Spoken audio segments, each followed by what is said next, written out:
Hi everyone, it is Charlene from All Kinds of Crafty, and today I would like to show you a card that I made and I'm going to make again using paper pumpkin. This is from the March 2025 kit, and it's a case from Elizabeth Price. So this is the card that I made. I would like to say happy birthday to my mom. Today is her birthday, and I made this beautiful card from the paper pumpkin kit. So I'm going to show you how I did it. I have it already filled out, and I'd like to make another one. So I made this using the Sentiment Sweetest Birthday Wishes from the paper pumpkin kit. The one I make today is going to have a thank you from a different stamp set. So let me put that aside so I can see what I did. And just so you know, there's so many things that you can do with the paper pumpkin kit. When you get it, it has everything you need to make cards that they have already figured out for you, so you don't need to think about anything, but you can then be very creative. This one came with 2 stamp sets. You can be very creative and come up with your own ideas or find other people online that have made them. I will be posting every month an alternative that I have found or made, and then I'm also going to start posting some scrapbook pages from this kit. So these are the cards that come with it, that are already designed for you and you can make, but then it's always fun to be creative. So let's get started.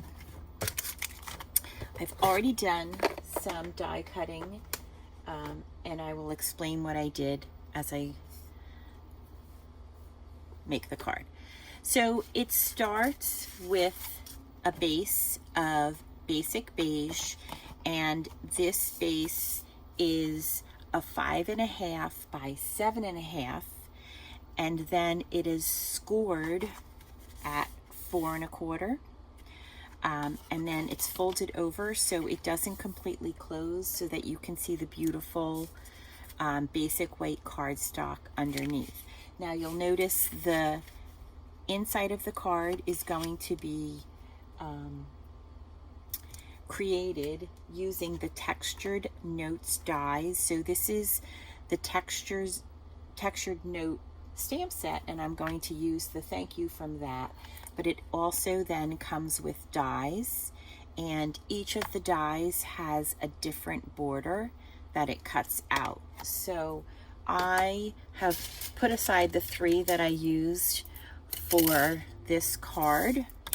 So this is the biggest border that I used for the basic white, and then I used this one for this piece. And you don't have to worry about the size because it will cut out for you, but the paper needs to be about 3 by 4.5 inches. And then the sentiment was stamped and then cut out with this die, and this die you need to have a piece of the basic beige that's about 1.5 by 3 inches. Okay, now I used a circle die that I have for the circular piece of the card. I used a circle die that I have that's quite old. You can pick any circle die that you have, or a punch. This one is about 2 3/4 in diameter, but you can use a little bigger one. And then if you don't have a circle die, the kit comes with these, and you can just use the back of it. And there's so many different techniques to get those spots on the circle. I used this from Perfectly Pairs, which is coming out starting July 1st. Wait till you see what I'm going to make with this set. But I just used a speckle from that. You can flick some ink onto the circle, whatever you have. Be creative. Okay, so I'm just going to start with just taking my speckles and stamping them randomly on the circle.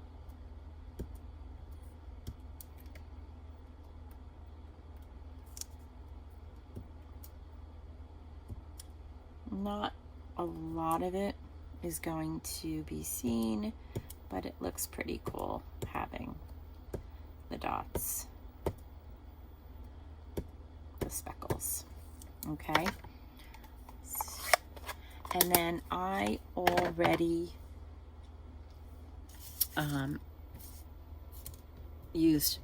stamped my sentiment because I didn't want you to have to watch me die cut. I usually like to stamp first and then place the die over it so you can line it up perfectly. And can I just tell you one thing? When using these dies, be really careful that you place them with the border facing down. I ran it through the Big Shot with the border facing up, and let me tell you, it did not want to go through. And my Big Shot, well, it's not a Big Shot anymore, I'm sorry. My Stampin' Cut was not happy.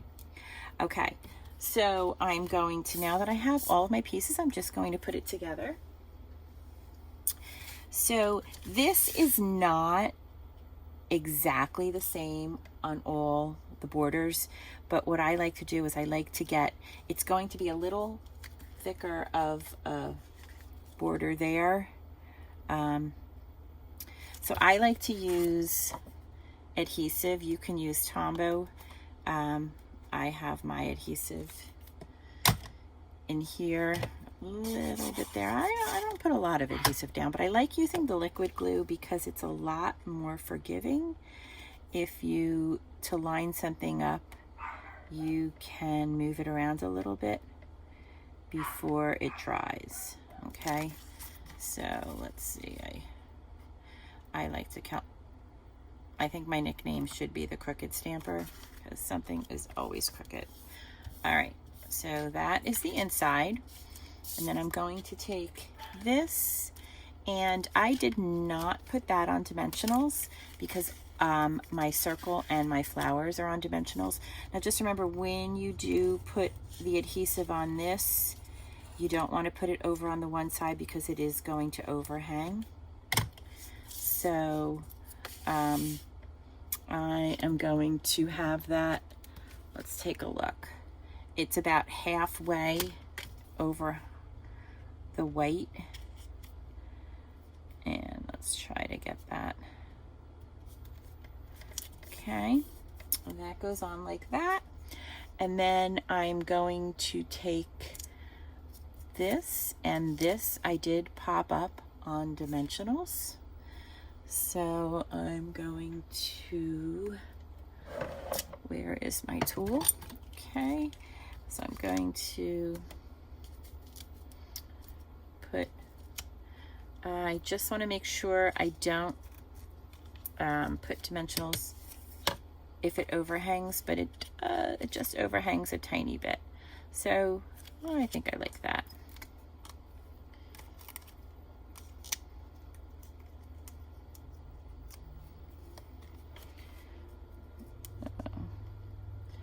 I like it a little bit higher on the top. Okay, so I'm popping that up, and then I'm also going to pop this up, my sentiment, on dimensionals.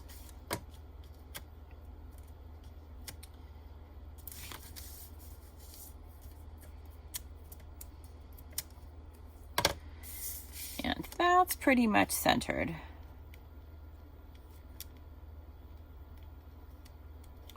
All right, now you get to have fun with the flowers. So what I did was, so you get this, you get 4 sheets of this for the cards that are designed. So I'm going to use this, and I'm going to use this one.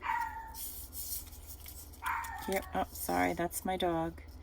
She hears something outside, and I'm going to use this one. right here. So I did, let me see, oh, I have my envelope. So this is the envelope that I made for Mom. I did use that on the outside, and then I put the other one on the back. But do you know what? Yeah, no, I like it. Okay, so you can be a little creative. Just be careful if you are, I'm not mailing it, so I wasn't worried about that. But if you are going to mail it, make sure that you really adhere it to the envelope so it doesn't get stuck in the machine. All right, so I need some linen thread. I'm going to use the linen thread, and I'm going to make a very loose bow. So let's see. I'll say about a foot.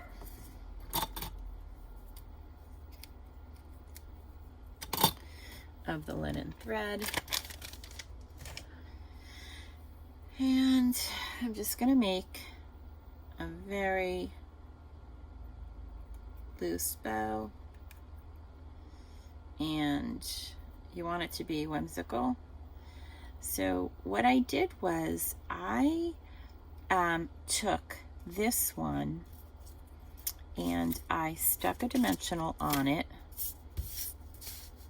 I stuck a dimensional, then I put my bow. Let's see, it's not very, this is a little crooked, but it really doesn't matter. I stuck my bow underneath it. Then I took another dimensional and popped it on top. So I did some double dimensionals. So this one is going to go there, but before I stick that on, this is going to go underneath. Let's see. Probably would have been better to put this on before I put my circle and sentiment, but that's okay. So I'm only going to put adhesive on the part that's going to be touching the cardstock. So let's see. No, I don't have any here. That's good. All right, so I'm going to put that underneath. And you want to make sure that it doesn't stick out so that the card will close. Okay, let's see how I did with that. Oh, I did okay. All right, so I would say put that on first. You can learn from my mistakes. And then I'm going to take this and I'm going to stick that right here. And I don't really like how much this hangs out, so I'm going to cut some of this off. And then I'm going to take this one, and I'm also going to pop this one on a double dimensional as well. So let's see. Actually, I like to use these.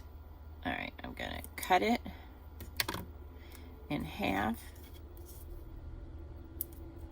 and then take off.